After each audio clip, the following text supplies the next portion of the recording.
Hello students. In previous video we had studied replication, which was the process of formation of DNA from DNA. Means DNA copying की mechanism थी replication. Today we are going to study transcription. That is another very important process. Transcription क्या है? Formation of RNA from DNA. तो DNA से RNA form होगा. पहले हमने क्या देखा? DNA डबल स्ट्रैंडेड था और डबल स्ट्रैंडेड DNA फॉर्म हो गया. सिंपल कॉपीइंग मैकेनिज्म हो गई. वहाँ पर भी कॉम्प्लीमेंटैरिटी का रूल फॉलो हो रहा था. A के साथ हमेशा T और G के साथ हमेशा C पेयर कर रहा था. तो यहाँ पर भी सिमिलरली कॉम्प्लीमेंटैरिटी फॉलो होगी. कॉम्प्लीमेंटैरिटी तो फॉलो होगी, बट साथ में एक डिफरेंस भी आ जाएगा. क्या डिफरेंस? जो इनके स्ट्रक्चर में है डिफरेंस. डीएनए में क्या क्या होता है? Adenine, guanine, cytosine, thymine. जबकि आरएनए में थाइमीन की प्लेस पे होता है यूरेसिल. तो जब यहाँ पर कॉम्प्लीमेंटैरिटी होगी फॉलो, तो थाइमीन की जगह पर यूरेसिल आएगा. एक ये डिफरेंस है. दूसरी बात, आप देख सकते हो कि डबल स्ट्रैंडेड डीएनए है और डबल स्ट्रैंडेड डीएनए ही फॉर्म होगा. यानी कि डीएनए फॉर्मेशन के दौरान डीएनए के both the strands will act as template. जबकि आरएनए ये सिंगल स्ट्रैंडेड होता है. आपको पता है सिंगल स्ट्रैंडेड आरएनए का मतलब है फॉर्म होने के लिए दोनों में से कोई एक ही स्ट्रैंड टेम्पलेट की तरह एक्ट करेगा. Both the strands will not act as template. अब ये कौन सा स्ट्रैंड दोनों में से टेम्पलेट बनेगा, दोनों झगड़ा करेंगे, कौन डिसाइड करेगा, वो हम देखते हैं आगे. देख लिया हमने इस बात को यहाँ पर. अब इसके बाद ये भी बात हमने कर ली कि सिंगल स्ट्रैंडेड है, टेम्पलेट वाली बात. अब यहाँ पर हम देखते हैं कोई एक सेगमेंट है डीएनए का. एक और डिफरेंस है ट्रांसक्रिप्शन और रेप्लिकेशन में कि रेप्लिकेशन जब फॉर्म होता है डीएनए से डीएनए का दूसरा स्ट्रैंड फॉर्म होता है, तो एज अ होल पूरे के पूरे डीएनए से पूरा दूसरा डीएनए फॉर्म होता है. हमने देखा था कि ई कोलाई में 20 मिनट्स में और ह्यूमन बीइंग में 38 मिनट्स में पूरा का पूरा लंबा, जितना भी लंबा डीएनए है वो पूरा डुप्लीकेट हो गया, रेप्लिकेट होकर पूरी कॉपी फॉर्म कर ली. पर ट्रांसक्रिप्शन में ऐसा नहीं होता है. ट्रांसक्रिप्शन में छोटा सा रीजन, डीएनए का छोटा सा रीजन एक होता है जो फॉर्म करेगा आरएनए. ऐसा नहीं होगा कि पूरा का पूरा लंबा सा डीएनए ने पहले पूरी आरएनए फॉर्म की फिर प्रोटीन. नहीं, छोटा सा डीएनए सेगमेंट जो रिक्वायर्ड है वो आरएनए फॉर्म करेगा और वो ज़रूरत के हिसाब से प्रोटीन फॉर्म करेगा. एक ये बहुत बड़ा डिफरेंस है आरएनए ट्रांसक्रिप्शन की प्रोसेस में रेप्लिकेशन से. ये डिफरेंस है. अब हम देखते हैं हमने क्या, एक बहुत इंपॉर्टेंट चीज़ है. अभी बात की हमने कि both the strands of DNA will not act as template when they are going to form RNA. क्यों? दो इंपॉर्टेंट इसके रीजंस हैं. बहुत ध्यान से सुनना, काफ़ी इंपॉर्टेंट है. 2 मार्क्स में भी पूछ लिया जाता है. कंसेप्ट क्लियर होना चाहिए, है बहुत ईजी. डीएनए के 2 स्ट्रैंड्स हैं, आपस में कॉम्प्लीमेंट्री हैं, इनके बीच में हाइड्रोजन बॉन्ड्स बने हुए हैं. ठीक, एक्चुअली इट्स डीएनए. एक ये स्ट्रैंड है, इधर भी बना देते हैं.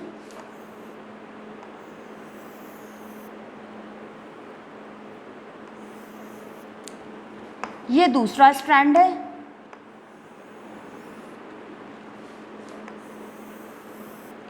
तो ये डीएनए का स्ट्रैंड है. बीच के एक छोटे से रीजन में मैंने इसको नाइट्रोजन बेसेस लिख दिए हैं. हाइड्रोजन बॉन्ड्स के साथ ये पेयरिंग हुई है डबल स्ट्रैंडेड डीएनए की. अब यहाँ पर ये कॉम्प्लीमेंट्री है. आपको पता है अगर both the strands of DNA will act as template और 2 नए एमआरएनए बन गए, तो यहाँ पर कॉपिंग, इस ग्रीन वाले की कॉपिंग करते हैं ज़रा. ग्रीन वाले को मैं ग्रीन कलर से लिख रही हूँ. तो ए का कॉम्प्लीमेंट्री यू हो जाएगा ना जब आरएनए फॉर्म होगा.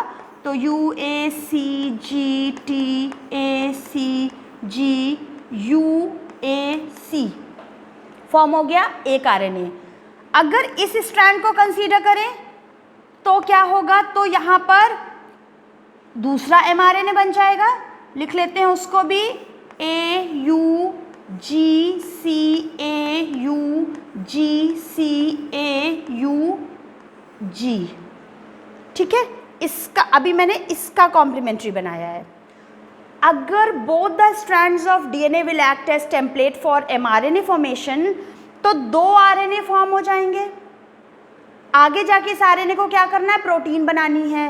प्रोटीन कैसे बनेगी आप देखोगे, यहाँ पर जो 3 है ये कोड फॉर्म करेंगे और ये किसी अमीनो एसिड को कोड करते हैं, पर्टिकुलर स्पेसिफिक वो अमीनो एसिड आएगी और इस तरह से चेन फॉर्म हो जाएगी।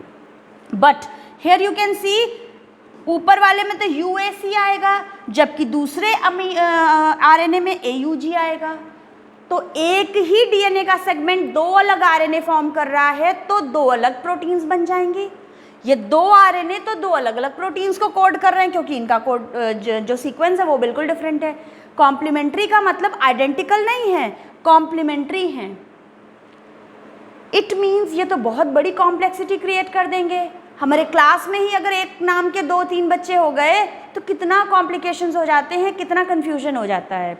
सिमिलरली यहाँ पर अगर दोनों स्ट्रैंड अगर आरएनए बनाने लगेंगे तो 2 अलग तरह की प्रोटीन बन जाएगी सेम सेगमेंट से, जो कि कॉम्प्लिकेशन क्रिएट कर देगी। इसलिए ऐसा नहीं होता। भगवान ने जो भी सिस्टम बनाए हैं चीज़ें स्मूथली रन करें, कॉम्प्लिकेशंस ना क्रिएट हो, ऐसा बनाया है। ये समझ में आया, पहला पॉइंट है। दूसरा पॉइंट देखो, ये हमने बात की ना, 2 स्ट्रैंड में से एक ही एक्ट करेगा टेम्पलेट और एक ही आरएनए बनेगी। अब क्या होगा, कौन बनाएगा, कैसे बनाएगा, वो हम बाद में देखेंगे। पहले ये देखो कि अभी जो हमने 2 आरएनए बनाई हैं, ये 2 आरएनए भी तो आपस में कॉम्प्लीमेंट्री हैं।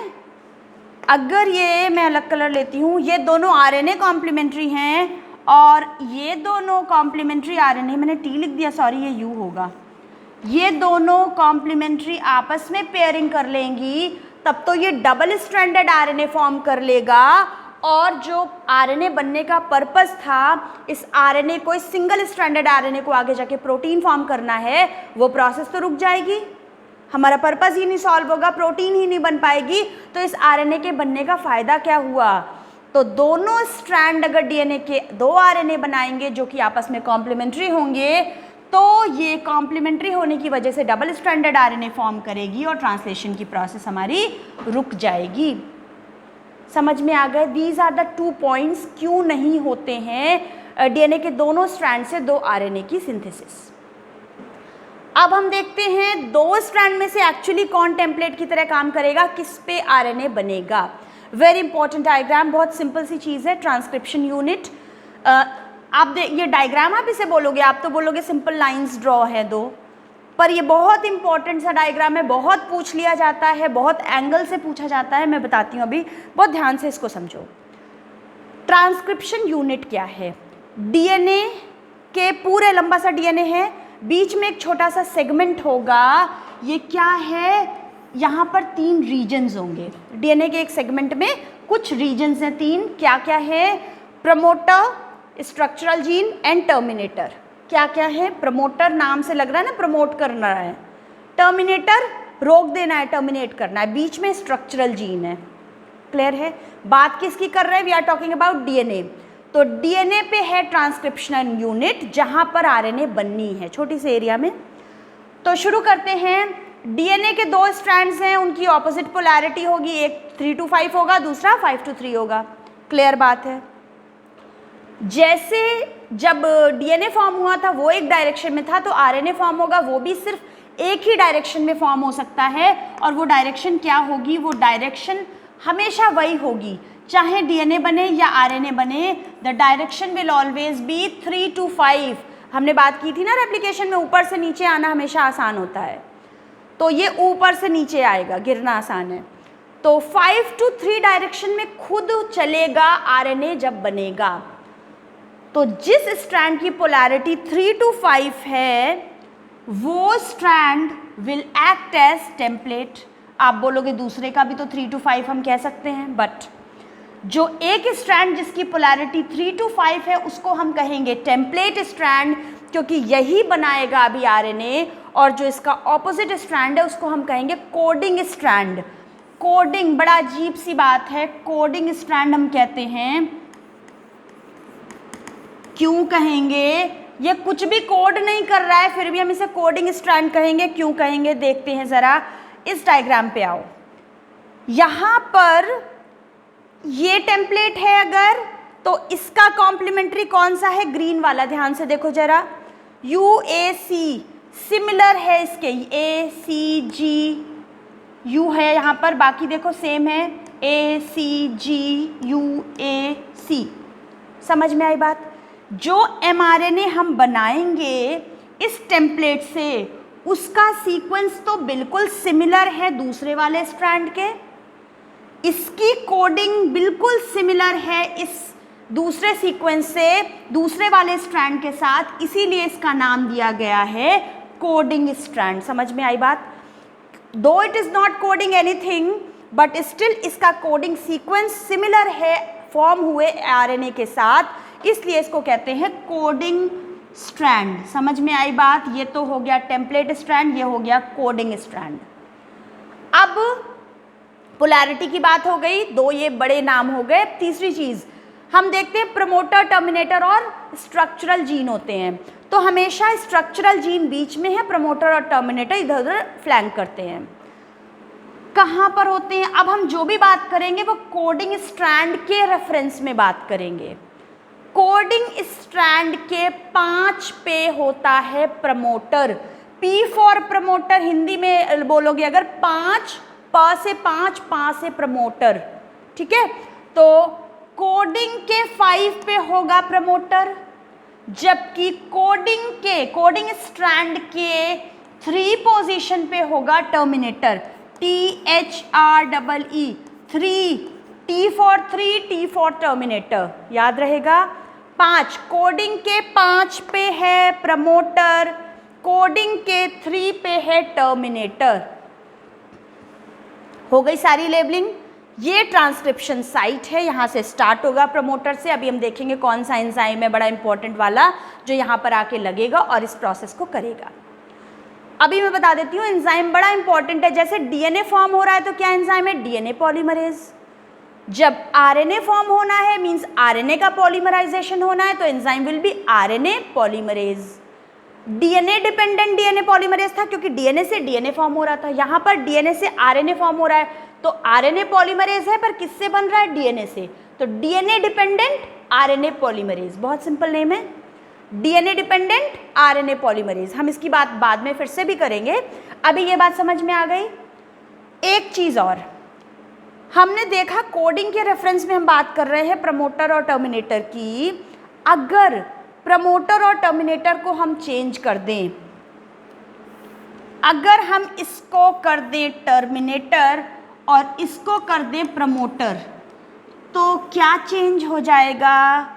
चेंज हो जाएगा यहाँ पर हमारा स्ट्रैंड का नाम। Now this will be the coding strand and this will be the template strand. समझ में आई बात? एग्जाम में अगर आपको ये सारा डायग्राम दिया हुआ है बिना पोलैरिटी के, तो आप आसानी से पोलैरिटी लिख सकते हो टेम्पलेट और कोडिंग को देखकर। क्यों? क्योंकि टेम्पलेट क्या होगा? जो 3 to 5 है वो टेम्पलेट होगा, तो टेम्पलेट के ऊपर आप 3 to 5 लिख दोगे और ऑपोजिट वाले में 5 to 3 लिख दोगे। पोलैरिटी दी हुई है, कोडिंग और टेम्पलेट बनाना है, बनाया हुआ है, आपको प्रमोटर और टर्मिनेटर की लेबलिंग करनी है तो कर लोगे। सारी लेबलिंग दी है, टेम्पलेट और कोडिंग लिखना है तो भी लिख लोगे। तो ये डायग्राम काफ़ी एंगल से इम्पॉर्टेंट है पर बहुत ईजी है, एकदम ईजिली समझ में आ गया होगा। ये सारी बात मैंने आपको समझा दी अभी डायग्राम में। अब नेक्स्ट थिंग है transcription unit and the gene. हम बार बार जीन की बात कर रहे हैं, मेंडल के ज़माने से बात चली आ रही है जिसको मेंडल ने फैक्टर्स कहा। एक्चुअली जीन क्या है? ये फंक्शनल यूनिट ऑफ इनहेरिटेंस है, हमको पता है।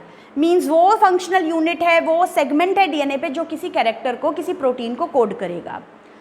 पर जीन्स डीएनए पे लोकेटेड है, ये बात तो हमें पता है, पर फिर भी ये डिफाइन करना डिफ़िकल्ट है कि जीन एग्जैक्टली डीएनए में क्या सीक्वेंस है, कितना बड़ा, क्योंकि कई बार बहुत साइज़ छोटा बड़ा हो सकता है। और ये जो जीन है, जो डीएनए का सेगमेंट है, वो ना सिर्फ एमआरएनए को, ये टीआरएनए और आरआरएनए को भी कोड करता है। आरएनए 3 टाइप्स के होते हैं, एमआरएनए, टीआरएनए और आरआरएनए। एमआरएनए मैसेंजर आरएनए, ये इस पे इंफॉर्मेशन होती है जिसके बेसिस पे प्रोटीन बननी है। टीआरएनए क्या होता है, ट्रांसफर करके प्रोटीन अमीनो एसिड को पकड़ के लाता है। राइबोसोमल आरएनए, आरआरएनए स्ट्रक्चरल होता है जो जिसके ऊपर सिंथेसिस होती है। तो ये 3 तरह के आरएनए हैं, हम इसको पढ़ेंगे डिटेल में। 3 तरह के आरएनए हैं, तीनों फॉर्म होते हैं। प्रोटीन कौन बनाएगा, सिर्फ एमआरएनए। तो बाकी जो टीआरएनए और आरएनए को फॉर्म कर रहा है उसको भी तो कहेंगे हम जीन ही, पर वो प्रोटीन नहीं फॉर्म कर रहा है, इसलिए थोड़ा सा यहाँ पर कॉम्प्लिकेशन है। इसके अलावा हम क्या जब जीन के लिए क्या बात कर लेंगे, सिस्ट्रॉन। सिस्ट्रॉन क्या है, ये है segment of DNA coding for polypeptide. Polynucleotide क्या है, डीएनए आरएनए। पॉलीपेप्टाइड क्या है, protein. Amino acids monomer unit बहुत सारी साथ में जुड़ेंगी तो प्रोटीन बनेगा, दैट इज पॉलीपेप्टाइड।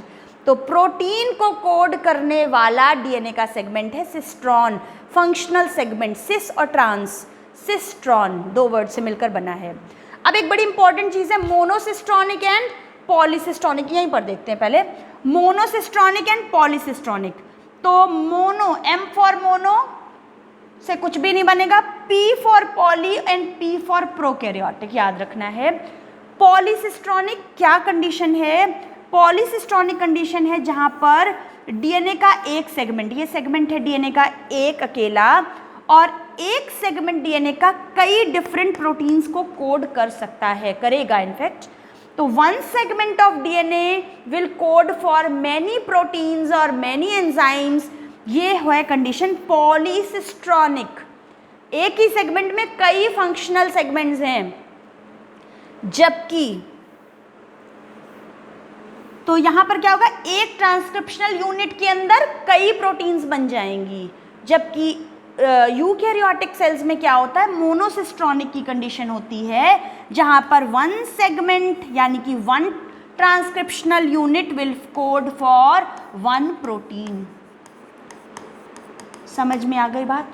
ये जो पॉलीसिस्ट्रॉनिक की कंडीशन प्रोकैरियोट्स में होती है, इसको हम लैकोपेरॉन में एक बार फिर से देखेंगे, याद रखना। तो P for polycistronic, P for prokaryotic cells, जिनके पास सब कुछ प्रिमिटिव तरीके का है, उनमें ये भी प्रिमिटिव है, एक छोटा सा डीएनए होता है, बेचारे उस छोटे से डीएनए को सारी प्रोटीन्स बनानी है, तो जल्दी जल्दी काम चलाऊ सा काम हो जाएगा, एक ही ट्रांसक्रिप्शनल यूनिट से कई सारे एंजाइम्स फॉर्म हो जाएंगे। एक और दूसरी चीज़ देखते हैं, जैसे कि हमने देखा यूकैरियोटिक सेल में क्या होगा कि एक ट्रांसक्रिप्शनल यूनिट है वो एक प्रोटीन फॉर्म करेगी, एक एंजाइम फॉर्म करेगी।